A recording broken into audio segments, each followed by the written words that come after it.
Today, we'll be delving into the scientific method, which may initially appear daunting, but as we progress, you'll realize that it's a straightforward way of understanding the world and advancing our comprehension of it. We'll begin by utilizing a tangible example and walking through what we could refer to as the steps of the scientific method. There are various methods of outlining these steps, but they all distill down to the same concept. Firstly, we observe something about reality and attempt to rationalize why that observation takes place. Following that, we try to experimentally verify that explanation. It's crucial to come up with explanation that we can test. Once we test them, we can see if they hold true, and based on that, we continue to improve upon them. If it turns out that the explanation is false, we come up with a new one. On the other hand, if it is accurate but doesn't explain everything, we attempt to clarify further aspects of it. So, let's delve into a tangible example to better understand the scientific method. Imagine you live in northern Canada and you have a beach nearby, as well as a pond close to your house. Now, you notice something interesting. The pond tends to freeze over in the winter than the ocean does. Moreover, it freezes over faster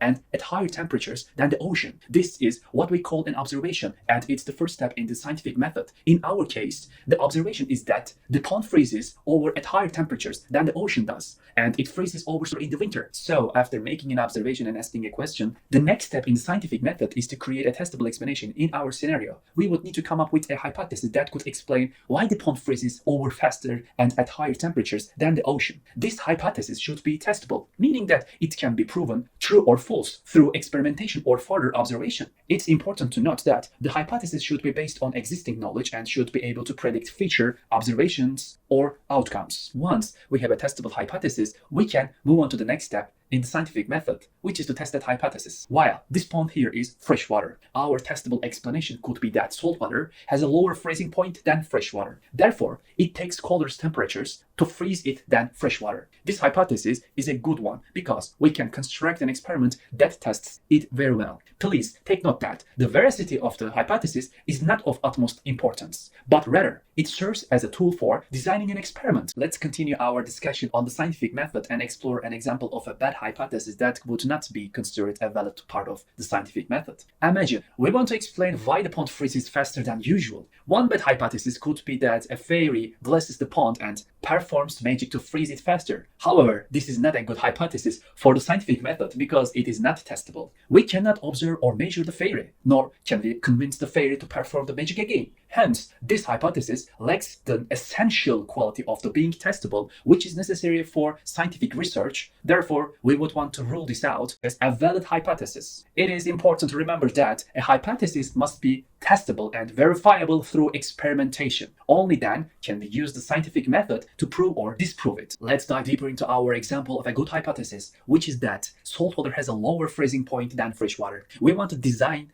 an experiment to test this hypothesis, so the next step is to make a prediction based on it. Now, let's consider the design of the experiment, which is an essential part of this process. The experiment should be designed in such a way that we can determine whether our prediction is accurate or not. We want to construct an experiment that can test the hypothesis in a clear and precise manner. It is important to note that the experiment should be well designed and well controlled to ensure accurate results. We need to have control over all the variables that might affect the outcome of the experiment. The experiment might involve the next two steps, which I'll explain in a moment. These steps are crucial to designing a successful experiment that will yield valid results. I made a mistake earlier. Let me undo that step. The next step in the scientific method is the experiment, so let's dive into the experimental process. Before we begin the experiment, we need to make sure we isolate the variable we want to test. There are many factors that can affect the freezing of a pond, such as waves or wind. Therefore, we need to control for all these other variables and focus solely on whether the water is saltwater or not. To create a very controlled environment, we will use 2 cups for the experiment. These cups will represent our test subjects. In one cup, we'll put fresh water, and in the other cup,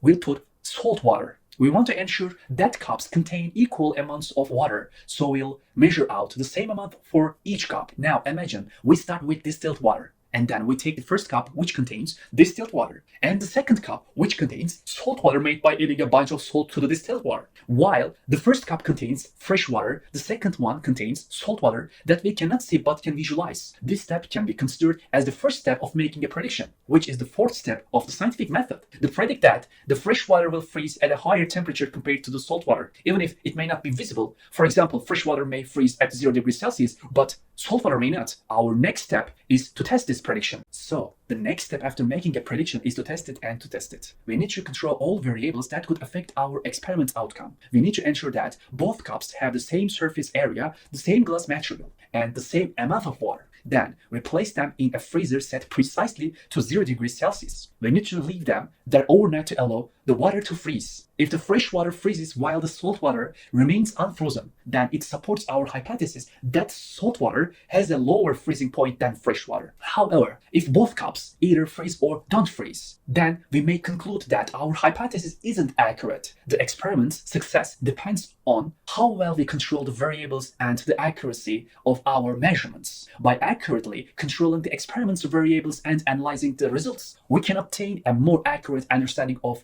how salt affects the freezing point of water. In order to refine and improve our understanding, we might need to modify our hypothesis or come up with a new one altogether. For instance, if our hypothesis is that salt lowers the freezing point of water, but we find that the salt water still freezes at a higher temperature than we expected, we would need to modify our hypothesis to account for this discrepancy. Alternatively, we might find that our hypothesis is only a partial explanation and that other factors are at play. In this case, we would need to refine our hypothesis to include these other factors or come up with new hypotheses to explain them. The process of refining and iterating on our hypothesis can be a long and complex one, involving multiple rounds of experimentation and data analysis. However, each round of experimentation and analysis brings us closer to a more accurate and complete understanding of the phenomenon we are studying. By the end of the process, we may have a more nuanced and detailed understanding of the phenomenon, as well as a greater appreciation for the scientific method and its power to uncover new knowledge. Certainly, the scientific method is a logical and systematic approach to understanding the world around us. It involves developing a testable explanation or hypothesis to explain a particular phenomenon or observation, and then designing and conducting experiments to test the validity of that hypothesis. The process is iterative and involves refining the hypothesis based on the results of the experiments. This can involve designing additional experiments or coming up with a more refined hypothesis to better explain the observed phenomenon. The scientific method is a fundamental tool of scientific inquiry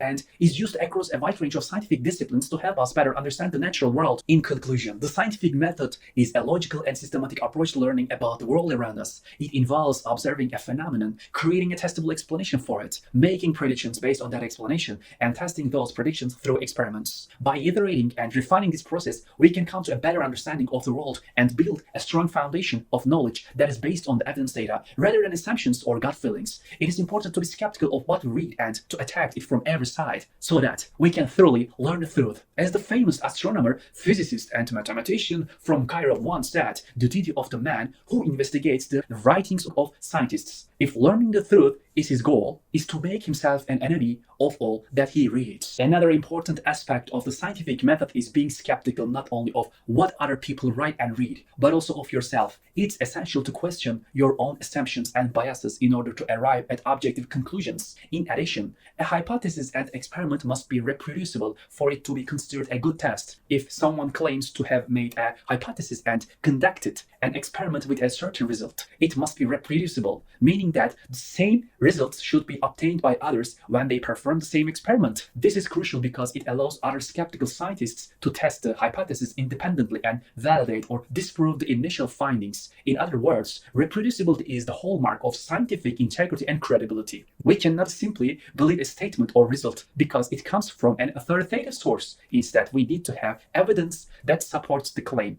which has been verified by multiple independent experiments.